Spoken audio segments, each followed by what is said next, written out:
up to 50% வரை தள்ளுபடி. S, நம்ம பாண்டிச்சேரி நேரு ஸ்ட்ரீட் ரவி கலர்ஸ்ல இப்போ அதிரடியான ஆடி தள்ளுபடி ஸ்டார்ட் ஆயிடுச்சு. ஜஸ்ட் 999க்கு 4 குர்தீஸ் 899 வர்த் உள்ள இந்த ஜிவாமி ஷேப் பேக் இப்போ உங்களுக்காக ஜஸ்ட் 399 தான். 399க்கு 2 லெகின்ஸ், ஆங்கிள் லெகினும் இருக்கு, ஃபுல் லெகினும் இருக்கு. பிராண்டட் இன்னர் வேர்ஸ்ல ஜஸ்ட் 100 and 200 தான். இங்க டி-ஷர்ட், ட்ராக் பேண்ட், ஷார்ட்ஸ் எல்லாம் ஜஸ்ட் 100 to 200 தான். விமென்ஸ்க்கான நைட் ட்ரெஸ், ட்ராக்ஸ் இது எல்லாமே கிளியரன்ஸ் இல்ல ஜஸ்ட் 100 ல 250 வரைக்கும் தாங்க. முக்கியமா நம்ம வீட்டு கிட்ஸ்க்கு கிளியரன்ஸ் இல்ல ஜஸ்ட் 100 ல 200 குள்ளேயே இருக்கு. அது மட்டும் இல்லாம இங்க இருக்கிற A to Z எல்லா கலெக்ஷன்ஸ்க்கும் ஸ்பெஷல் டிஸ்கவுண்ட் இருக்கு. அப்படியே இன்னும் வெயிட் பண்றீங்க? உடனே கிளம்பி நம்ம பாண்டிச்சேரி நேரு ஸ்ட்ரீட் ரவி கலர்ஸ்க்கு வாங்க. அண்ட் மறக்காம இந்த வீடியோவை ஆடி தள்ளுபடியில அசத்தலா ஷாப்பிங் பண்ணணும்னு நினைக்கிற உங்க ஃப்ரெண்ட்ஸ் அண்ட் ஃபேமிலிஸ்க்கு ஷேர் பண்ணிடுங்க. வணக்கம். முக்கிய செய்திகள். புதுவையில் நிலுவையில் உள்ள 6 மாத ரேஷன் அரிசிக்கு பதிலாக வங்கி கணக்கில் பணம். முதலமைச்சர் ரங்கசாமி அறிவிப்பு. உணவு மானியம் டிஜிட்டல் வாலெட் முறைக்கு மாற்றப்படுவதற்கு கண்டனம். புதுச்சேரி குடிமைப்பொருள் வழங்கல் துறையை முற்றுகையிட்டு பொதுநல அமைப்புகள் ஆர்ப்பாட்டம். புதுவையில் அரசு வேலை வாங்கித் தருவதாக பணம் வசூல் செய்பவர்கள் மீது கடும் நடவடிக்கை எடுக்க வேண்டும். சட்டமன்றத்தில் அரசு கொறடா AKD ஆறுமுகம் வலியுறுத்தல். புதுவையில் இரட்டை நிர்வாகம் நடைபெறுகிறது. எதிர்க்கட்சித் தலைவர் நாஜும் குற்றச்சாட்டு. இனி விரிவான செய்திகள். புதுவையில் நிலுவையில் உள்ள 6 மாத ரேஷன் அரிசிக்கு பதிலாக பயனாளிகளின் வங்கிக் கணக்கில் பணமாக வரவு வைக்கப்படும் என்று முதலமைச்சர் ரங்கசாமி அறிவித்துள்ளார். புதுச்சேரி சட்டசபையில் ஆளுநர் உரை மீதான விவாதம் நடைபெற்றது. இதில் சட்டமன்ற உறுப்பினர்கள் அனைவரும் கருத்து தெரிவித்து பேசினர். இதையடுத்து முதலமைச்சர் ரங்கசாமி பதிலளித்து பேசுகையில், புதுச்சேரி மாநில அந்தஸ்து பெற வேண்டும் என தொடர்ந்து வலியுறுத்தப்பட்டு வருவதாகவும் சட்டசபையில் பல முறை தீர்மானம் நிறைவேற்றப்பட்டுள்ளதாக தெரிவித்தார்.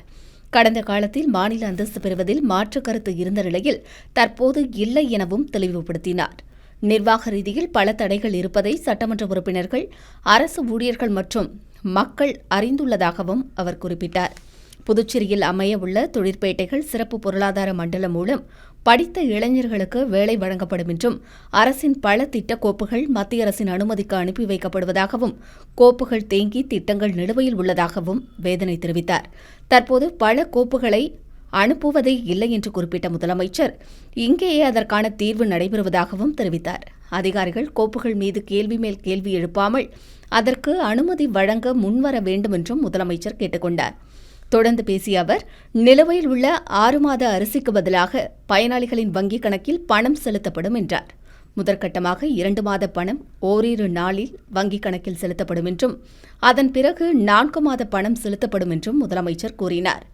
ரேஷன் கடைகளை முழுமையாக செயல்படுத்தி அங்குள்ள ஊழியர்களுக்கு ஊதியம் வழங்க வேண்டும் என்பதே அரசின் எண்ணமாக உள்ளது என்று குறிப்பிட்ட அவர், இதற்காக மளிகைப் பொருட்கள், அரிசி வழங்கப்படும் என அறிவிக்கப்பட்டுள்ளதாகவும் சுட்டிக்காட்டினார். இந்த தொகுப்பு வழங்கும்போது ஊழியர்களுக்கு ஊதியமும் கிடைக்கும் என்றும், புதுச்சேரி மாநிலத்தை மேலும் வளர்ச்சி பெற்ற மாநிலமாக மாற்றுவதே அரசின் எண்ணம் என்றும் முதலமைச்சர் ரங்கசாமி கூறினார்.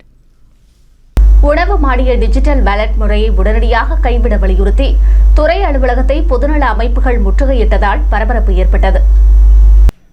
புதுச்சேரியில் வறுமை கோட்டிற்கு கீழ் வாழும் ஏழை எளிய மக்களுக்கு பிரதம மந்திரி கரீப் கல்யாண் அன்ன யோஜனா திட்டத்தின் கீழ் வழங்கப்பட்டு வரும் உணவு மானியத்தை மத்திய வங்கியின் டிஜிட்டல் நாணயம் மற்றும் டிஜிட்டல் வாலெட் முறையில் வழங்கும் நடவடிக்கையை மேற்கொண்டு வரும் மத்திய மற்றும் புதுச்சேரி அரசுகளை கண்டித்து மனித உரிமை மற்றும் நுகர்வோர் பாதுகாப்பு இயக்கம் சார்பில் தட்டாஞ்சாவடியில் உள்ள குடிமைப்பொருள் வழங்கல் துறை அலுவலகத்தை முற்றுகையிடும் போராட்டம் நடைபெற்றது. இதற்காக ராஜீவ்காந்தி சிலை அருகிலிருந்து புறப்பட்டு பதாகைகளை ஏந்தி பொதுநல அமைப்பினர் கண்டன கோஷங்களை எழுப்பியவாறு சென்றனர்.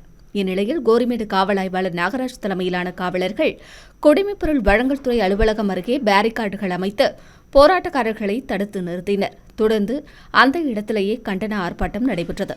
இயக்கத்தின் தலைவர் முருகானந்தம் தலைமை தாங்கினார். திராவிடர் விடுதலைக் கழகம் லோக ஐயப்பன், மாணவர் கூட்டமைப்பு சுவாமிநாதன், தமிழ் மீனவர் விடுதலை வேங்கைகள் மங்கையர் செல்வன் உள்ளிட்டோர் கலந்து கொண்டு கண்டன உரையாற்றினர். உணவு மானியத்தை டிஜிட்டல் வாலெட் முறைக்கு மாற்றுவதை கைவிட வேண்டும், வறுமை கோட்டிற்கு கீழ் உள்ள மக்களுக்கு தரமான அரிசி உள்ளிட்ட அத்தியாவசிய உணவுப் பொருட்களை நேரடியாக வழங்க வேண்டும் உள்ளிட்ட கோரிக்கைகளை வலியுறுத்தி ஆர்ப்பாட்டம் நடைபெற்றதால் அப்பகுதியில் சிறிது நேரம் பரபரப்பு ஏற்பட்டது. வெள்ளட்டம் வெள்ளட்டம்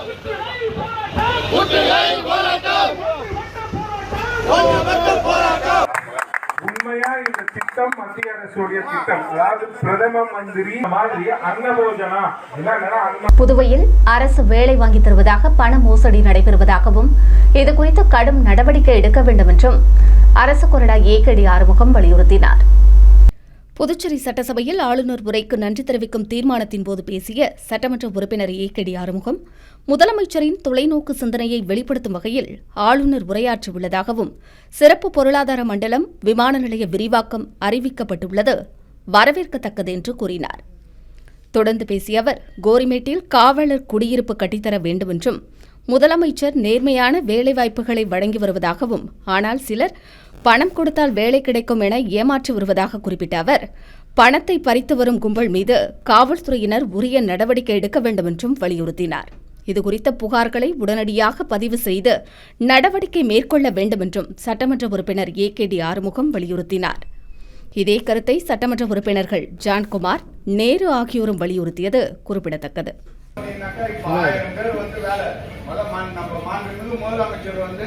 கிட்டத்தட்ட ஒரு 3000 பேர் வேலைக்கு எடுத்துக்கிறாங்க. ஆனா அதெல்லாம் வரவேற்கத்தக்கது. இது பாத்தீங்கன்னா எந்த விதமான கைவிட்டு இல்லாம நம்ம நேர்மையான முறையில எடுத்தது நம்ம மாண்புமிகு முதலமைச்சர். யாருன்னா எடுத்துன்னு கொடுத்தீங்கன்னா கூட சரி, இன்டர்வியூ எடுத்துன்னு போங்க, உங்களுக்கு நேர்மையான முறையில எக்ஸாம் எழுதுனீங்கன்னா உங்களுக்கு கிடைக்கும் அப்படின்னு சொல்லிட்டு நம்ம மாண்புமிகு முதலமைச்சர் அவர்கள் சொல்றாங்க. அது படிச்சா மட்டும்தான் வேலைக்கு வர முடியும். நிறைய பேர் தெரியல, நிறைய பேர்கிட்ட காசை கொடுத்து ஏமாந்துடுறாங்க. அதனால அது அவங்க பாதிக்கப்படுறாங்க. அதனால நிறைய பேர் அந்த மாதிரி இருந்ததுன்னா உடனே கம்ப்ளைண்ட் கொடுத்தாங்கன்னா அதுக்கு போலீஸ்ல எஃப்ஐஆர் போட சொல்லுங்க. ஏன்னா யார் யாரையாவது சொல்லி ஏமாத்தி இந்த மாதிரி காசு வாங்குறவங்க நிறைய பேர் இருக்கிறாங்க. மாநில அந்தஸ்து மட்டுமின்றி யூனியன் பிரதேச சட்ட விதிகளின்படியும் முதலமைச்சர் அதிகாரத்தை அதிகரிக்க முடியும் என எதிர்க்கட்சித் தலைவர் நாஜம் தெரிவித்துள்ளார். புதுச்சேரி சட்டசபையில் எதிர்க்கட்சித் தலைவர் நாஜம் பேசுகையில், மாநில அந்தஸ்துக்காக அரசு குரல் கொடுக்கும் போது திராவிட முன்னேற்றக் கழகம் எப்போதும் துணை நிற்கும் என்று தெரிவித்தார். தென் மாநில முதலமைச்சர்கள் மாநாட்டில் வழக்கமாக முதலமைச்சர்களை அழைப்பதே வழக்கம் என்றும், ஆனால் சமீபத்தில் சென்னையில் நடைபெற்ற மாநாட்டில் புதுச்சேரி ஆளுநர் முதலமைச்சருக்கு அழைப்பு விடுக்கப்பட்டதாகவும், இதனால் 2 உரை தயாரிக்கும் நிலை ஏற்பட்டுள்ளதாகவும் அவர் புகார் தெரிவித்துள்ளார். ஆளுநருக்கு சில பொறுப்புகள் உள்ளது என்றும், ஆனால் அமைச்சர்களை நியமிக்க முதலமைச்சரே பரிந்துரை செய்ய வேண்டும் என்று குறிப்பிட்ட அவர், அதற்கு ஆளுநர் மத்திய அரசுக்கு பரிந்துரை செய்து அனுமதிக்க வேண்டும் என்றும் கூறினார்.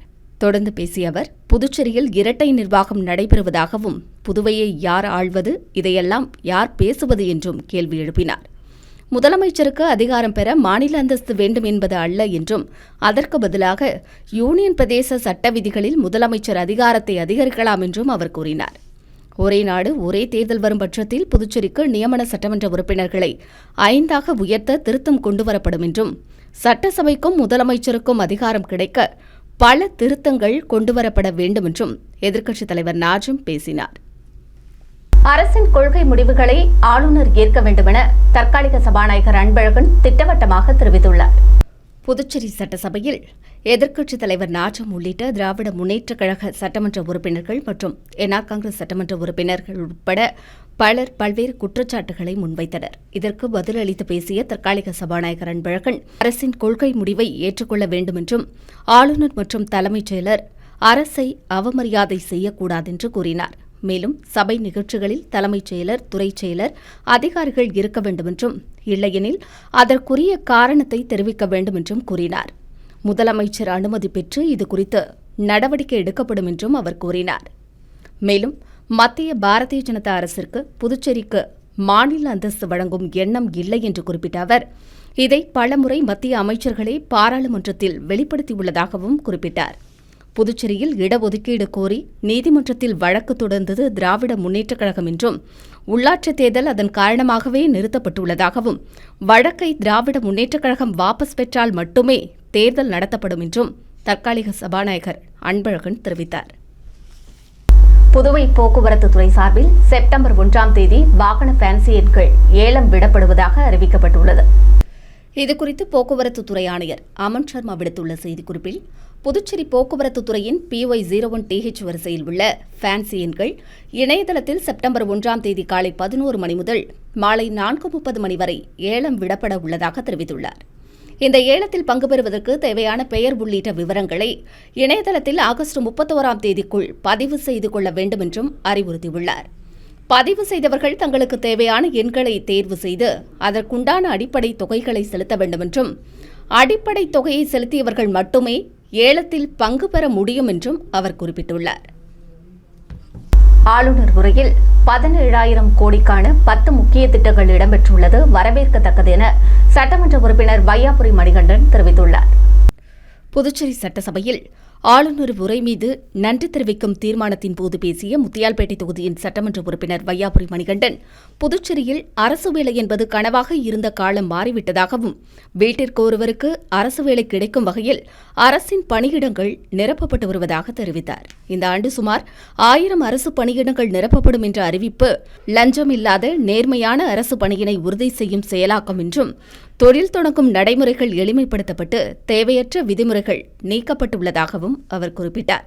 இதனால் புதுச்சேரியில் அதிக தொழிற்சாலைகள் தொடங்கும் வாய்ப்பு ஏற்பட்டுள்ளதாக ஆளுநர் குறிப்பிட்டுள்ளது புதுச்சேரி முதலமைச்சர் மாநில இளைஞர்கள் மீது கொண்ட மிகுந்த அக்கறையை வெளிப்படுத்துவதாக அவர் கூறினார். ஆளுநர் உரையில் 17,000 கோடிக்கான 10 முக்கிய திட்டங்கள் இடம்பெற்றுள்ளதாகவும், இந்த 10 திட்டங்களும் முழுமையாக நிறைவேறும் பட்சத்தில் முதலமைச்சர் இன்னும் பல ஆண்டுகள் முதலமைச்சராக நீடிப்பார் என்றும் சட்டமன்ற உறுப்பினர் வையாபுரி மணிகண்டன் குறிப்பிட்டார். காமராஜர் நகர் தொகுதியின் புதிய சட்டமன்ற உறுப்பினர் அலுவலகத்தை லட்சிய ஜனநாயக கட்சித் தலைவரும் தொகுதியின் சட்டமன்ற உறுப்பினருமான ஜோர்ஜ் சார்லஸ் மார்டின் திறந்து வைத்தார். புதுச்சேரி காமராஜர் நகர் தொகுதியில் லட்சிய ஜனநாயக கட்சித் தலைவரும் தொகுதியின் சட்டமன்ற உறுப்பினருமான ஜோர்ஜ் சார்லஸ் மார்டினுக்கு புதிய சட்டமன்ற உறுப்பினர் அலுவலக திறப்பு விழா நடைபெற்றது. தொகுதி செயலாளர் கோகுலக்கண்ணன் தலைமை தாங்கினார். வார்டு பொறுப்பாளர்கள் மற்றும் கட்சி நிர்வாகிகள் சிவப்பு கம்பள வரவேற்பு அளித்தும் மாலை அணிவித்தும் பூரண கும்ப மரியாதை வழங்கியும் ஜோர்ஜ் சார்லஸ் மார்டினுக்கு உற்சாக வரவேற்பு அளித்தனர். அலுவலக திறப்பு விழாவை முன்னிட்டு நடைபெற்ற சிறப்பு பூஜையில் சட்டமன்ற உறுப்பினர் ஜோர்ஜ் சார்லஸ் மார்டின் தனது மனைவி சிந்துஸ்ரீயுடன் கலந்து கொண்டார். பின்னர் ரிப்பன் வெட்டி அலுவலகத்தை திறந்து வைத்து குத்துவிளக்கேற்றினார். நிர்வாக பொதுச் செயலாளர் ராம்குமாரும் குத்துவிளக்கேற்றி அவருக்கு வாழ்த்துக்களை கூறினார். சட்டமன்ற உறுப்பினர் ஜோர்ஜ் சார்லஸ் மார்டினை அவரது இருக்கையில் அமர வைத்து வாழ்த்து கூறினார். நிகழ்ச்சியில் லட்சிய ஜனநாயக கட்சி நிர்வாக பொதுச் செயலாளர் ராம்குமார், பொதுச் செயலாளர் வழக்கறிஞர் பிரபாகரன், செயலாளர்கள் ரவி ராஜாராம், அனிதா மற்றும் ஏராளமான கட்சி நிர்வாகிகள், தொண்டர்கள் கலந்து கொண்டனர்.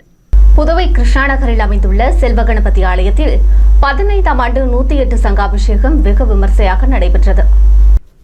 புதுச்சேரி கிருஷ்ணாநகரில் அமைந்துள்ள அருள்மிகு ஸ்ரீ செல்வகணபதி ஆலயத்தில் 15ஆம் ஆண்டு ஏகதீன லட்சார்ச்சனை, 108 சங்காபிஷேகம் மற்றும் ஊஞ்சல் உற்சவ விழா தொடங்கி வெகு விமர்சையாக நடைபெற்று வருகிறது. விழாவையொட்டி விநாயகருக்கு சிறப்பு அபிஷேக ஆராதனை, தொடர்ந்து லட்சார்ச்சனை நடைபெற்றது. இதையடுத்து 108 சங்காபிஷேகம், விக்னேஸ்வர பூஜை, கணபதி ஹோமம், பூர்ணாகுதி, தீபாராதனை உள்ளிட்ட சிறப்பு பூஜைகள் நடைபெற்றன. தொடர்ந்து சிறப்பு அபிஷேகமும் மகா தீபாராதனையும் நடைபெற்றது. இதில் திரளான பக்தர்கள் கலந்து கொண்டு சுவாமி தரிசனம் செய்தனர். தொடர்ந்து 1000 பேருக்கு அன்னதானம் வழங்கப்பட்டது. விழாவிற்கான ஏற்பாடுகளை அறக்கட்டளை அறங்காவல் குழு தலைவர் நாராயணசாமி, செயலாளர் ரவிச்சந்திரன் மற்றும் அப்பகுதி இளைஞர்கள், ஊர் பொதுமக்கள் சிறப்பாக செய்து வருகின்றனர்.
சிறந்த ஊழியருக்கான விருது பெற்ற யானம் வனத்துறை மேற்பார்வையாளர் முதலமைச்சர் ரங்கசாமியை நேரில் சந்தித்து துறை அமைச்சர் முன்னிலையில் ஆசி பெற்றார்.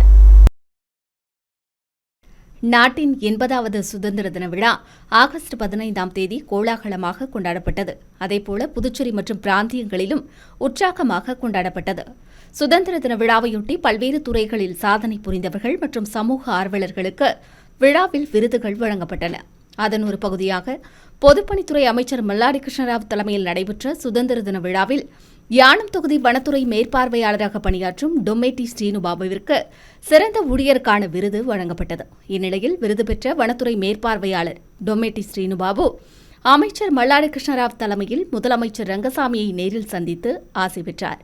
அப்போது துறை அதிகாரிகள் உடனிருந்தனர். அடுத்து வருவது புதுவை இன்றைய தங்கம் மற்றும் வெள்ளி விலை நிலவரம். இன்றைய தங்கம் வெள்ளி விலை விவரம். புதுவையில் இன்றைய தங்கம் வெள்ளி விலை விவரம் வழங்குபவர்கள் முத்து கோல்ட் ஹவுஸ், பாண்டிச்சேரி. தங்கம் 1 கிராம் 14,940 ரூபாய். இன்றைய தங்கம் வெள்ளி விலை விவரம். வெள்ளி 10 கிராம் 2,590 ரூபாய். இத்துடன் ஏஎம்என் செய்திகள் நிறைவடைந்தன. வணக்கம். புதுச்சேரி உங்கள் ஏஎம்என் டிவி செய்திகளை யூடியூபில் உடனுக்குடன் காண ஏஎம்என் டிவி பாண்டிச்சேரி சேனலை சப்ஸ்கிரைப் செய்யுங்கள். பெல் பட்டனை மறக்காமல் கிளிக் செய்யுங்கள்.